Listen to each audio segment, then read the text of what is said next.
Best ever listeners, how you doing? Welcome to the best real estate investing advice ever show. I'm Joe Fairless. This is the world's longest running daily real estate investing podcast where we only talk about the best advice ever. We don't get into any of that fluffy stuff. And follow along Friday. Got Theo Hicks. Theo, hello, sir. How's it going, Joe? It's going well. And today we're going to be talking about the three of many lessons that I learned from last week's interviews. As a refresher, I interview all the interview guests on Thursday. And so I do a bunch of interviews on Thursdays of every week. And here are just three lessons that I learned from those conversations. And ultimately, the purpose of this episode, unlike, all episodes, the purpose is to help you with your real estate endeavors. The purpose of this episode is to just recap some of the things I found really interesting and give you a sneak peek of what's to come for these episodes that have yet to be released, and they will be released over the coming months. So first one, we got Michael Shogren. He's the guy, if you want to learn short-term rentals, I mean, he gets in the weeds of how to run a successful short-term rental business. And I've known Michael for maybe 4 years, 3-4 years or so. So the interview that I did with him, this is the first time I've had him on the podcast, but the interview I did with him, I knew I knew about what he was doing going into the conversation. And I was even more delighted hearing him talk about short-term rentals than I thought I would be. And I had high expectations going into it. I mean, very, very solid information if you're looking to get in short-term rentals or looking to enhance your income stream from short-term rentals. And here are 5 tools that he gave us to manage short-term rentals from long distance. So if you have short-term rentals that aren't close to you, or if you are planning on buying short-term rentals that are not close to you, or even better, if you have short-term rentals that are close to you, but you want to treat them like a business and you want to put in a process so that you don't have to do the work yourself, then here are 5 tools that he gave us. He gave us a bunch of information during the interview, but here are 5 tools he gave us to help you manage your short-term rentals effectively. 1, Ring security camera. He says he uses a Ring security camera so he can see when people are leaving and entering the house. He does not put a security camera inside the house. That is creepy for short-term rental. But outside on the doorbell area, that's where he's got the Ring camera. So that's number 1. Number 2, Wi-Fi locks. So he gives a code to the person renting or the people renting. They have access via that code. That code expires after a certain point in time. And I asked him specifically what a company uses, and he says August Home, like the month August Home. He says a little pricier, but quality is really good. 3, Noise Aware. It's a app that plugs. Well, it's an app, but it's also a hardware that plugs into your into an outlet, an electrical outlet of your short-term rental property. And he said it looks like a Glade air freshener. So it plugs into there somewhere in the house where you think the noise would likely get really loud, like a living room or outside if there's a hot tub or something and people are partying out there. Just so you are aware of when the noise gets to a certain level or gets past a certain level, a threshold. And then he said he's only had to do it 3 times where he's reached out to the short-term rental residents and said, I've got a complaint from the neighbors, just as a reminder to please keep it down at a reasonable level. And I asked him, how do you know what level to set it at? And he said this Noise Aware app has certain guidelines for how to set it. That's number 3. Number 4, for pricing your short-term rental. You probably know about this already if you're in the short-term rental business, but he says he uses Price Labs. Number 5, for turnover and cleaning, he uses turnover B&B, and that's for turnover and cleaning, which I imagine's the biggest headache. I don't have any short-term rentals, but I imagine's the biggest headache is getting the unit turned over, since you're doing it on such a frequent basis. But when you have a service that you're using, then sounds like it's pretty effective in managing that process. So those are the 5 tools that Michael Sjogren gave us. Michael's website is occupiednow.com. That's occupied, OCCUPIEDNOW.com. And he's a very, very good resource for short-term rentals if you've got any questions or if you're looking to learn more. Yeah, and then just to add just one thing, we can move on to the next point. I did the first best ever debate we ever did was with a short-term rental expert, Sue Huela. So if you just go to YouTube and type in best ever debate 1 long-term rental versus short-term rental, or I just Googled Joe Fairless short-term rental debate, that will come up. It's about an hour long, and we kind of just go back and forth based off of, I think, like 5 criteria, determining, what strategy wins out long-term rental versus short-term rental. And I learned a lot from that conversation, so I'm sure you will as well. What's the answer? Which strategy wins out? Like all strategies, it depends. Yeah. It depends on what your goals are. It depends on how much time you have. Depends on kind of where you're at in your business plan.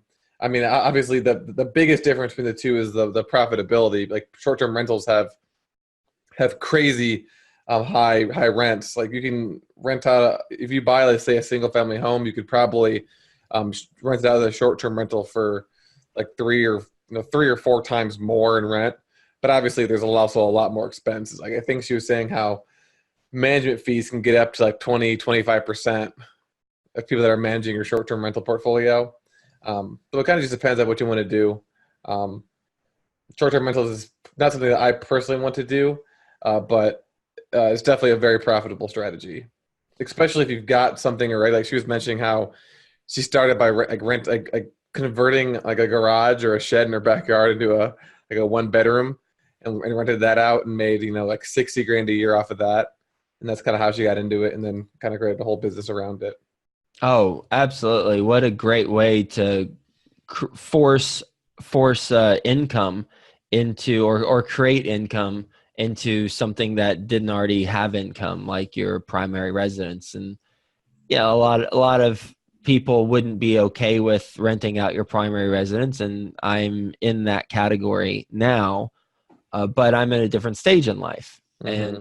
And before, if I didn't live in New York City during my single days, and if I didn't rent an apartment in New York City, then if I was living, say, in Texas, and I had bought a house right out of college, and I was living in it, then I'd be all for that because it'd cover my mortgage, and then I would basically be having someone else pay for my mortgage, and I'd be living mortgage free. Yeah. I mean, it's kind of similar to house hacking. If you don't like house hacking, then you're probably not going to want to rent out a room in your house to someone, Airbnb style. Yep. All right. Second thing I want to mention is a gentleman named Nate Palmer. He coaches entrepreneurs to become unstoppable by, and I love this, weaponizing their nutrition and training. He's got a podcast called the $1 Million Body Podcast, and he's the author of Passport Fitness. You can probably guess what we talked about. That is nutrition and fitness. And specifically and the reason why, clearly it's relevant to us as real estate investors and entrepreneurs, is we've got to have our body right in order for our mind to be right. We've got to have the energy to sustain all the stuff that we that comes at us during the day. And what we talked about is nutrition primarily. And my conversation last Thursday, about a week ago, has influenced what I've eaten since last Thursday. So here's what he suggested. And he goes into it in more detail in our interview. I recommend listening to it as well as other things. But he suggests for breakfast, do a high protein, a high fat breakfast like eggs, avocado, veggies, or a protein shake. That way you are staying full and you're not having, say, a banana or something that peaks your sugar level and then you crash later. And again, I am summarizing it from an amateur's vocabulary and perspective. So all you nutrition people who have studied this a lot, just bear with me. But I know I have the general concept down, but I might use different words that aren't in place, that shouldn't be there. So that's breakfast. Lunch is, again, high protein, meats, eggs, lots of vegetables. He suggests eating lighter for lunch, limiting or not even having carbs, as you've noticed, for breakfast or lunch, because he says the carbs make you feel more full and you can get more lethargic. So on your salad, stay away from croutons or creamy dressings and instead get like a vinaigrette or an olive oil. And then for dinner, he's like, you know what, and enjoy your dinner. And he said most people suggest not having carbs for dinner, but it can help you sleep, he says, because it makes you more lethargic and it can actually be a sleep aid. So he suggests for dinner, have a carb, a protein, and a vegetable. And so what I've changed from my diet for the last week is, instead of oatmeal, which I would have for breakfast, I've had a protein shake. And it's a chocolate protein shake, so it's delicious. And you know what, Theo? It's in this mug that you and your wife gave me. That's awesome. Dad, the legend mug. I don't drink coffee, and so I was like, well, I don't know what I'm going to do with this mug whenever he gave it to me. But Colleen, my wife, brought in the shake with the mug, and she's like, well, that's really funny. If you're talking to Theo today, show him the mug that you're drinking on the mug. Like, so thank you, Theo, for this mug.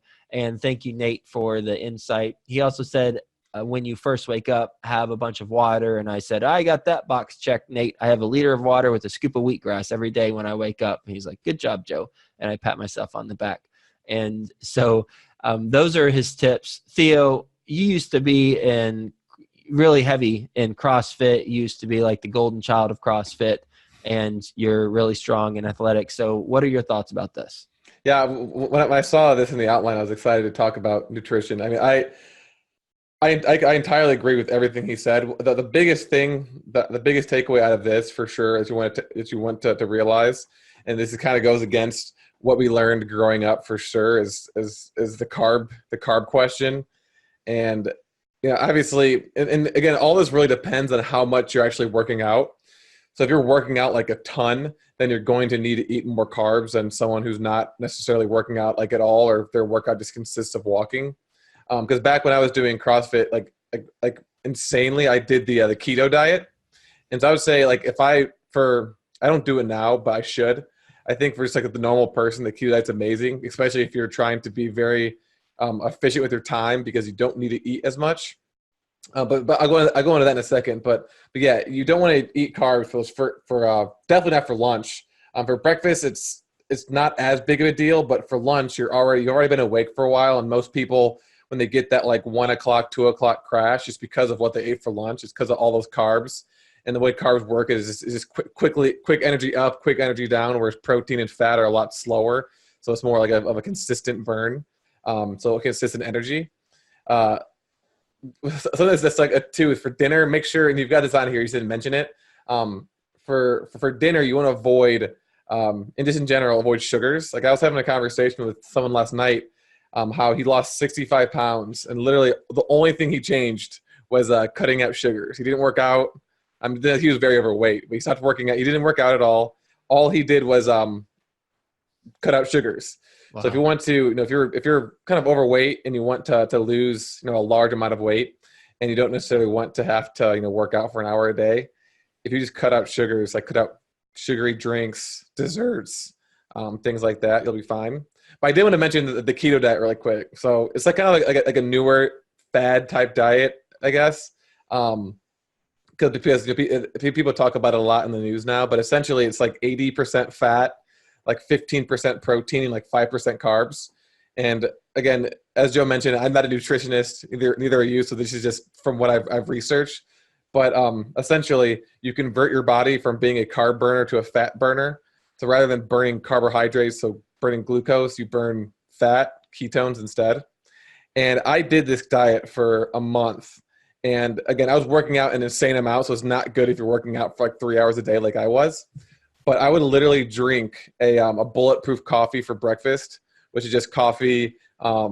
Say coffee, some sort of like oil you buy, butter, heavy cream. I would drink that, and I wouldn't eat again until like 2 or 3 o'clock at night, or 2 or 3 o'clock in the afternoon. I'd have like a lunch, and then I wouldn't eat again until dinner. And so I could literally work from, I woke up to 2 o'clock without having to stop. And the way that you feel, like everything is, you feel a lot different. You're very energized. Everything's super clear. It's kind of like a euphoric feeling. Now I got really sick because I didn't do it. I didn't do it properly. If you don't completely convert your body to burning the ketones, then your body's going to keep looking for carbs, and since you're not eating any, you're gonna get sick. It's called the keto flu. Plus, the amount I was working out, I needed the actual carbs for those faster workouts, so I stopped doing it. But I've kind of been slowly reintroducing it now, just because I remember how good I felt and how energized I was. So if you're interested in that, if you just Google keto, you can look up. You can read it. I'm gonna try to find the book before we get off when you start talking again that I read about it. That kind of goes over exactly how it works, and then why you should do it, and then how to actually do it, and some things you need to buy, like these little strips you pee on to make sure you've got the ketones in your body and things like that. And just for the record, since we, this conversation did get into nutrition, I mean, my personal belief is eating more plants is always the better approach than anything else. That's my personal belief based on other stuff I've read. Have alkalizing your body and having more of a plant-based diet. So that's my belief, and that's what I think is the best. Like salad over other stuff. Like have more greens and then have some meat and then whatever else. But that's anyway, so those are my thoughts on it. But everyone's got different stuff, and certain things work for certain people. And now I'm in territory that I know not a whole lot about, so I'll move on to real estate. All right, Marco Santarelli. He is an investor who has been on the show multiple times before. And he has a company called Narada Real Estate Investments. They provide turnkey investment properties. If you're on the West Coast, you probably heard of his company, No Marco or No of Marco. I've interviewed him episode 111, 1012, 1425. So those 3 episodes. And during the most recent conversation, he talked about the 3 kinds of markets. So I talked to him about how do you find and invest in the best real estate markets? And he talked about, well, best real estate markets is relative to the person who is defining the word best, because it's based on what they're looking for and what they need in their portfolio or their own portfolio. So he talked about there's 3 types of markets: 1, cash flow market; 2, a growth market; and 3, a hybrid market. And he gave some examples. He's like, okay, cash flow market, Memphis, Birmingham; growth market, Atlanta, Dallas; hybrid market, Indianapolis, Chicago, Jacksonville. And he said markets shift from one category to the other category over time. And I think it's just important to look at our investments in that way, because even if we're not looking at looking at markets in that way, because even if we're not looking to invest in a turnkey property, it is interesting to look at the markets that the way he's categorized it. I did from the perspective of our multifamily investments, and we target growth markets with our value add strategy. And the reason why we target growth markets with our value add strategy is because those markets are dynamic enough that allow us to get the rent premiums that we're achieving on the renovated units. So that's why Dallas is a growth market. Atlanta is a growth market. We're not in Atlanta personally, but Dallas, we're heavy in Dallas. And the cash flow markets, I would imagine, he didn't mention this, but I would imagine Cincinnati would be a cash flow market that he'd put. He wouldn't put that as a growth market. I know he wouldn't put it as a growth market, and he probably wouldn't put it as a hybrid. So it's probably cash flow.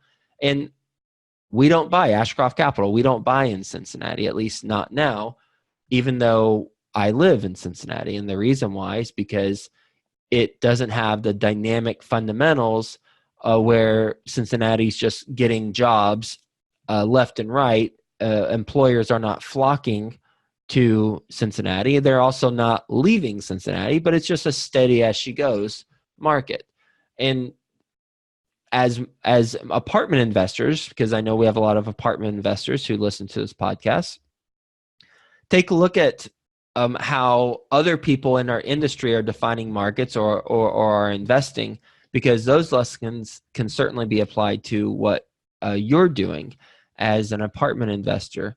Because maybe if you are going to invest as an apartment investor in a cash flow market like a Memphis or Birmingham or Huntsville, it could work out. However, you're going to need a competitive advantage on the construction front to really make sure that your costs are lower, or some sort of overhead is lower than the competition. That way you don't have to get as high of rent premiums, and you get a similar spread, or you're a long-term holder of those properties and you don't need as high of projected returns over the short term as you would if you were in a different market and had a different set of investors. So it's interesting to think about, and I find it interesting to talk to people who are not doing exactly what we're doing, but whose lessons they've learned from doing what they're doing, in this case turnkey investment properties,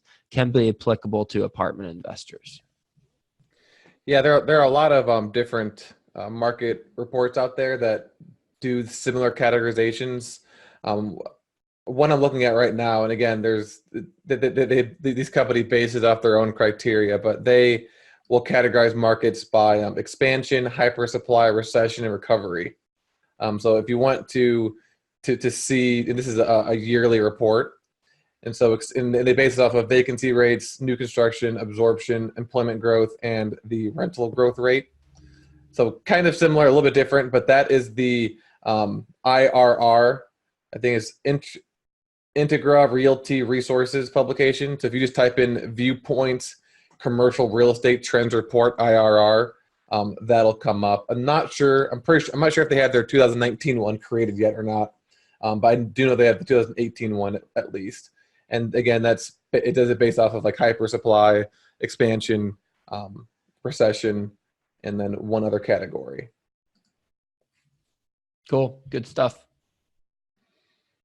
What's that book? Did you find that book? No, I couldn't find it. You sound like you lost your puppy dog. It was a really good book. I mean, you could just find any book on the keto diet. But yeah, as Joe mentioned, it's just you test out different diets. Whatever works for you works for you. All right, what's next? Trivia question time. So this is the month of the wacky real estate laws. So last week's question was, so in Hawaii, it is actually illegal to perform yard work at your home on Sundays. And so the question was, what other state has the same law? I can't remember what I think, Joe, you said Arkansas. Yeah, I think I said Arkansas. The answer was New Mexico.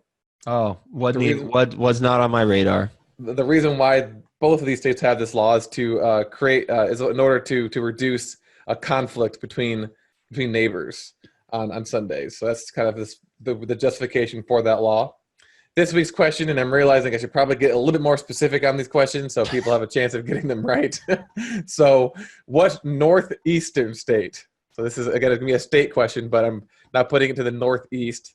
So it's reducing it from 50 to 10 or 15.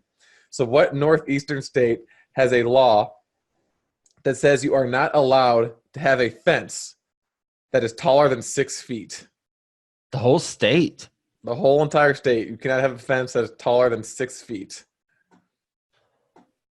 I'm gonna guess a state that doesn't have a lot of farming, because if they do have farming, they're gonna have to keep out the wild animals. So now I'll go with Rhode Island. Maybe there's not a lot of farming going on in Rhode Island. It's the smallest. I think it's the smallest state. I was just talking to an investor of mine who lives in Rhode Island, and he said it takes 45 minutes to go from one side of the state to the other. Yeah, that's definitely a very small one. So if you get the question, the first person to get the question correct, either in the comments of the YouTube video below, or if you email info@joefairless, first person to get it correct will get a free copy of our first book. And then lastly, the best ever apartment syndication book review of the week. If you buy the best ever apartment syndication book, leave a review. Not only will you receive all of the free resources that come along with the book, but you'll also have the opportunity to have your review read aloud on Following Friday. This week's review comes from Hunter Locke, who said, "This book is overflowing with actionable information for investors. For example, some books might say, do a market analysis, leaving the reader feeling like they need to go get a degree in real estate markets to accomplish their goals. Instead, Joe and Theo's books walk you through the process of doing that analysis for yourself. That concept of actionable advice is present in all the subject matter covered, and is the main reason I say this book is a must-have for anyone serious about being in the game." Hunter, thanks for that review. Glad it was helpful. Best ever listeners, enjoyed our conversation. Hope you got a lot of value from it, and we'll talk to you tomorrow. Thank you for watching. Hit the subscribe button below, and you will get access to the rest of Joe's videos on real estate investing and apartment syndication.